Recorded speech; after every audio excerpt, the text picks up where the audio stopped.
सत्याधीश वर्धमान स्वामी के शासन में हमसे विराजते और उनकी ये पावन पीयूष देशना हम सभी के लिए परम उपकारी। अनादिकाल से हमारी आत्मा में जो जन्म, जरा और मृत्यु रूपी रोग लगे, उन रोगों का उपशमन करने वाली कोई परम औषधि है तो वह एकमात्र यह जिनवाणी। भव्यात्मा, एक पिता के, एक माँ के दो संतान। एक संतान सुखी, एक संतान दुखी। एक संतान अमीर, एक संतान गरीब। ऐसा क्यों हुआ?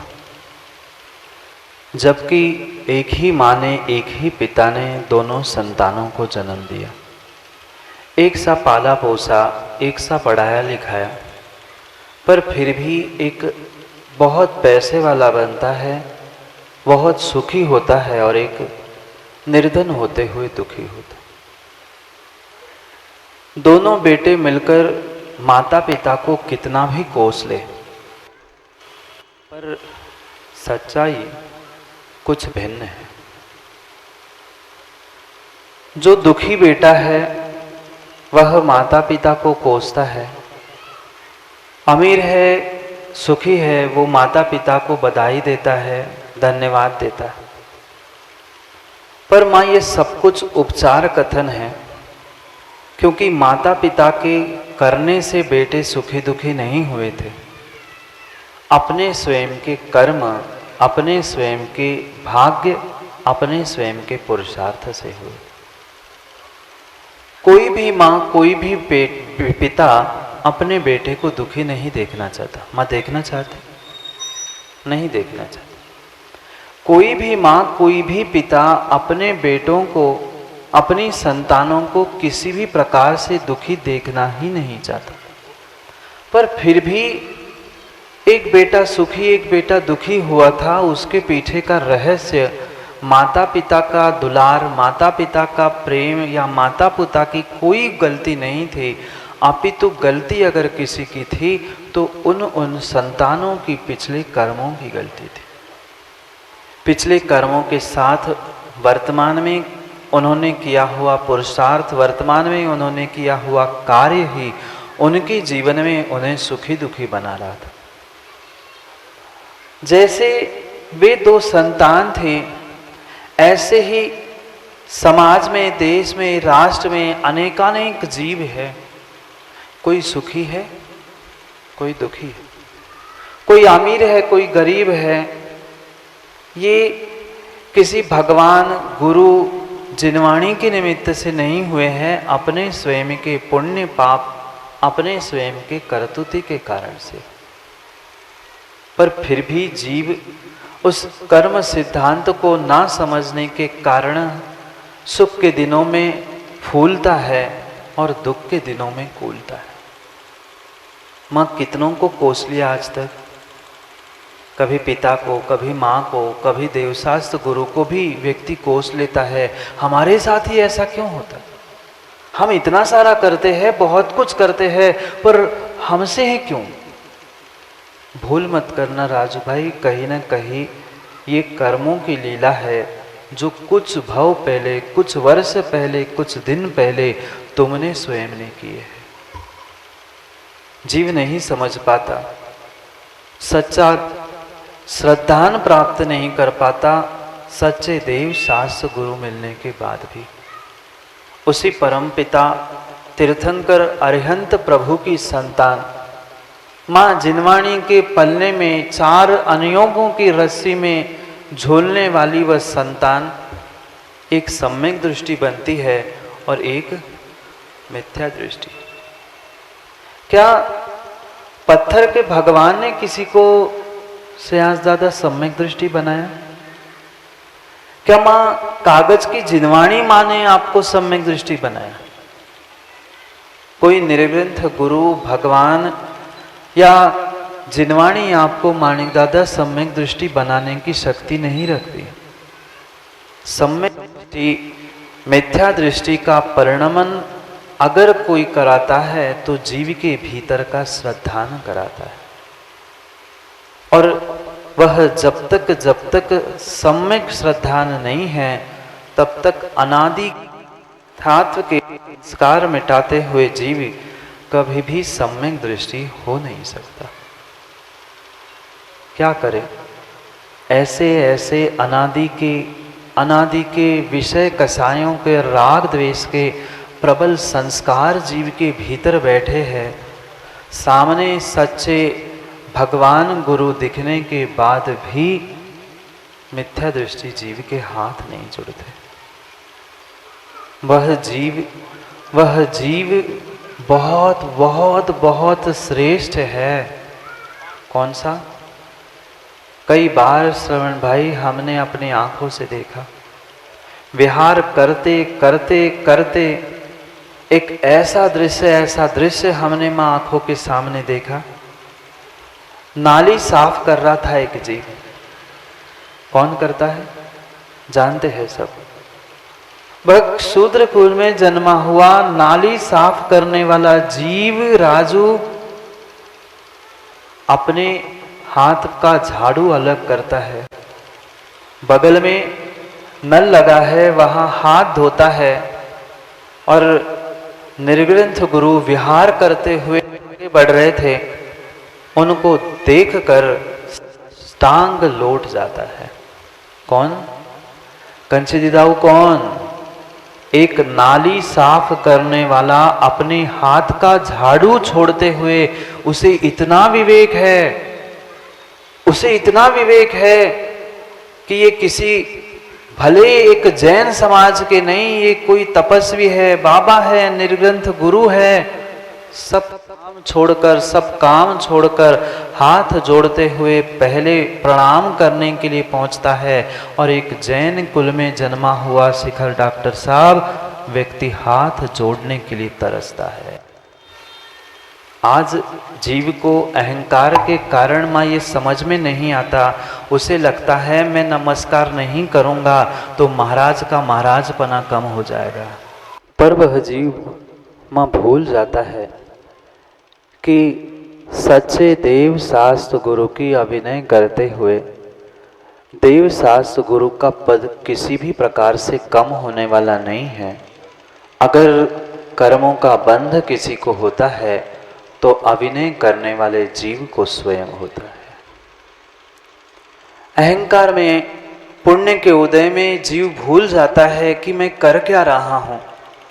पर आज भले ही जीव भूल रहा है, पर जब कर्म उदय में आता है तब वह किसी के लिए छोड़ता नहीं है। मात्र एक व्यक्ति ने निर्ग्रंथ मुनिराज पर कचड़ा डाला था। माँ याद है कथाएं तो बहुत सारी याद है, हमें नहीं है। उस लक्ष्मीमती की पर्याय को जाके निहार लेना। राजा और रानी रति क्रीड़ा करने के लिए जा रहे थे। रानी का श्रृंगार राजा कर रहा था। वन क्रीड़ा करने के लिए जा रहे थे। इतने में निर्ग्रंथ मुनिराज आते हुए राजा को दिख गए। राजा ने कहा रानी से, बस चंद समय दे दो, कितने दिनों बाद तो निर्ग्रंथ मुनिराज हमारे नगर में आए हैं, मैं उनका पालना करके उनको आहार दे के आता हूं, फिर हम चलते हैं क्रीड़ा करने के लिए, जल क्रीड़ा करने के लिए। रानी कहती है, क्या मुझसे बड़े निर्ग्रंथ होते हैं? मैं तुम्हारी अर्धांगिनी, मैं तुम्हारी सब कुछ सेवा करने वाली, और तुम एक नंगे के पूछे मुझे छोड़ के जाओगे? मुख से कुछ कह नहीं पाई, मुख से कुछ भी कह नहीं पाई। उसने भीतर ही भीतर उस निर्ग्रंथ गुरु की निंदा कर ली। सोच लिया ये कैसा नंगा आया, मैं रति क्रीड़ा जल क्रीड़ा करने के लिए जा रही थी, मैं इतना श्रृंगार कर रही थी और ये कहां से नंगा बीच में आया। राजा मुझे छोड़ के चला गया, मैं देख लूंगी। किसी से कुछ कहा नहीं, किसी से कुछ भी नहीं कहा। मां मात्र मन में सोच लिया मैं देख लूंगी इस नंगे को। माँ जहाँ श्रद्धा होती है वहाँ निर्ग्रंथ दिखता है, और जहाँ श्रद्धा नहीं होती वही उस नंगे इंसान में नंगा इंसान दिखता है। कुछ नहीं कहा। श्रृंगार करते करते वह उस राजा का विचार करते हुए राजा को और निर्ग्रंथ को कोस रही थी। माँ किसे कोस रही थी? गुरु को। निर्ग्रंथ गुरु को कोस रही थी, निर्ग्रंथ गुरु को कोस रही थी। देख लूंगी, मेरा श्रृंगार, मेरी रति क्रीड़ा छोड़कर राजा उस नंगे के साथ गया, मैं देख लूंगी। इतना मात्र सोच ही रही थी। राजा मुनिराज का पड़घान करके महल में उसको आहार देके लौटता है और देखता है वह जो रानी श्रृंगार कर चुकी थी, चंदन, कहीं लेप, कहीं बहुत सारे गहनों से श्रृंगारित होकर बैठी थी। माँ कर्म उदय आने में समय नहीं लगता, कर्म उदय आने में समय नहीं लगता, अंतर मुहूर्त नहीं लगा। 1 घंटे में मुनिराज को आहार दे के वापिस आया था। राजा आश्चर्यचकित होकर कहता है, ये क्या कर लिया तूने? वो कहती, मैंने क्या किया? मैंने तो श्रृंगार करके आपकी राह देख रही हूं। वो कहता है, थोड़ा सा दर्पण में अपने चेहरे को तो देख, ये तूने अपने आप को क्या कर लिया? मैं तो कितना अच्छा श्रृंगार तुम्हें करके गया था, ये तूने क्या कर लिया? वो कहती, मैंने तो कुछ नहीं किया। वो राजा दर्पण ले आता है और उसके सामने रखता है और कहता है, देख तूने ये क्या कर लिया। जैसे ही वह लक्ष्मीवती दर्पण में देखती है, अपने आप उसके आंखों से झरझर आंसू बहने लगते हैं। क्या किया था? क्या किया था? सच्चे भावलिंगी निर्ग्रंथ मुरु की निंदा अभिनय किया था, जिसका प्रतिफल डीके उसे अंतर मुहूर्त में मिला था गलित कुष्ठ के रूप में। पूरा चेहरा, पूरा शरीर, पूरे उसके हाथ पैर गलित कुष्ठ से ग्रसित हो गए थे। मां कितना समय लगा? 48 मिनट का आबादा काल काफी होता है कर्म उदय में आने के लिए। जीव पता नहीं कितने निमित्तों को कोसता है, इसके कारण ऐसा हुआ, उसने मेरे साथ ऐसा किया, वो मुझे ऐसा कहता है। कोई में किसी में राजू भाई दम नहीं है तुमसे कुछ कहे। निर्ग्रंथ गुरु सच्ची जिनवाणी मात्र उपदेश देती है, सच्चाई बताती है। अगर आप गलती करते हो तो सुधार करो, अगर आप डीके गलती करते हो तो सुधार करो, पर सच्चाई यही है। सूरत माँ कितनी भी सुंदर हो, पर सीरत अच्छी नहीं है, तुम्हारा चारित्र, तुम्हारी श्रद्धा, तुम्हारा ज्ञान अच्छा नहीं है, तो वह तुम्हारी सूरत भी बदलने में समय नहीं लगेगा। इसलिए अपने जीवन में कभी सूरत को, चेहरे को चमकाने का प्रयास नहीं करो, सजाने का प्रयास नहीं करो। अगर जीवन में कुछ सजाना चाहते हो तो अपने सीरत, अपने चारित्र, अपने ज्ञान और अपने श्रद्धा को सजाने का प्रयास करो। सब कुछ सजा लिया आज तक, पर अपने भावों को संजोने का, अपनी श्रद्धा को संजोने का आज तक जीव ने पुरुषार्थ नहीं किया। और यही साक्षात प्रतिफल है कि श्रद्धा की कमी थी, इसलिए इस खोटे पंचम काल में आकर पुनः पुनः दुख भोगने पड़ रहा है। माँ दुखी नहीं है ना? बोलो ना, दुखी नहीं है ना आप लोग? क्यों? आचार्यों ने तो कहा सम्यक दृष्टि जीव कभी दुखी होता ही नहीं है। स्त्री पर्याय में नहीं आता, अल्प आयु कभी दुष्कर्म विकारों को प्राप्त ही नहीं करता, तिर्यंच नहीं बनता, लूला लंगड़ा अंधा काना नहीं बनता। आप बने हैं क्यों?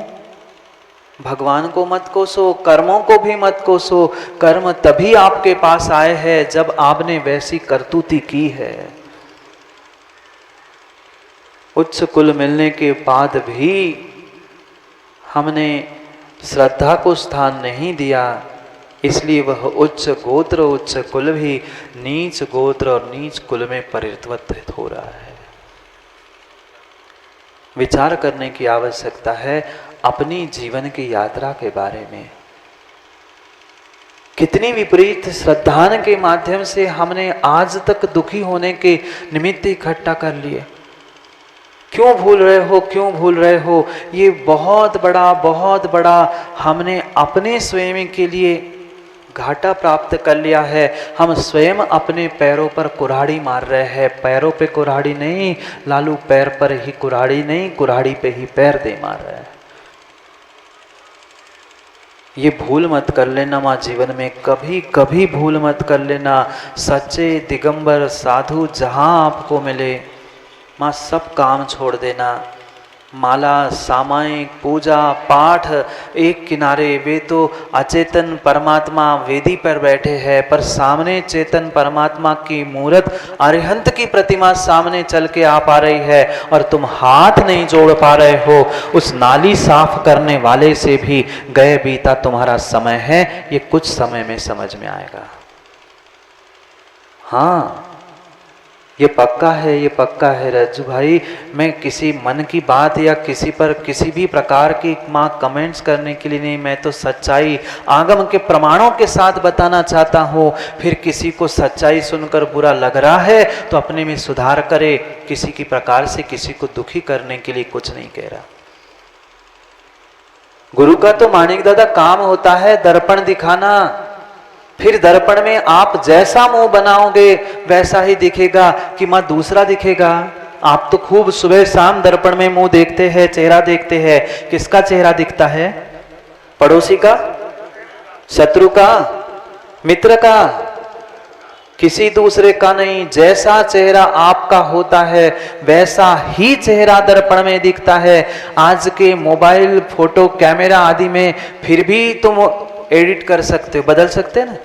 काले का गोरा होता है, बहुत कुछ बदल जाता है।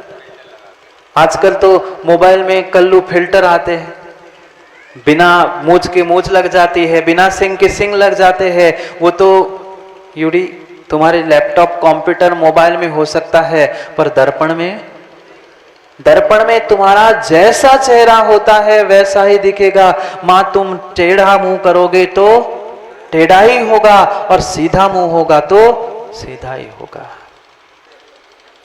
क्यों घर घर घर घर घर करते हुए घूम रहे हैं? घर घर करते हुए घूम रहा है। पंखे देखो, ऊपर देखो ना विनोद भाई, पंखे का टेढ़ा हो गया, कब गिर पड़े कोई भरोसा नहीं है, पर फिर भी घूम रहा है बेचारा। ऐसी हालत हो गई है, सब पुर्जे पाल ढीले हो गए, हिल रहे हैं, फिर भी चुन्ना चाचा, घर परिवार इधर उधर लग रहे हैं, सब ढीले हो गए पुर्जे। कब गिर पड़े माणिक दादा कोई ठिकाना नहीं। नहीं जाने तो छोड़ दो, नहीं जाने हैं तो करेंगे पुनः समय पर समय की बात, क्योंकि समय पे किया गया काम समय को दिलाता है। बोली भगवान महावीर स्वामी की।